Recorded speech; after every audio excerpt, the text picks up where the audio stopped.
Jawahar Nagar highway hotel નજીક બે ઈસમો પાસેથી માદક પદાર્થ પકડી પાડતી પોલીસ। Border range IG Shri Chirag Kodiya sir તેમજ પૂર્વ કચ્છ એસપી શ્રી સાગર વાઘમાર સાહેબ દ્વારા પૂર્વ કચ્છ ગાંધીધામ જિલ્લામાં સે નો ટુ ડ્રગ્સ કેમ્પેન અંતર્ગત જિલ્લામાં નશીલા પદાર્થોનું ખરીદ વેચાણ કરતા ઈસમો વિરુદ્ધ કડક કાર્યવાહી કરવાની સૂચના મળેલ હોય, જે આધારે Gandhidham A division PI Shri MD Chaudhary દ્વારા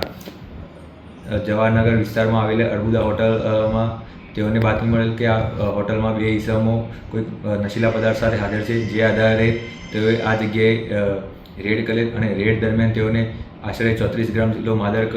પદાર્થ મળ્યા, જેની કિંમત આશરે 17 લાખ જેટલી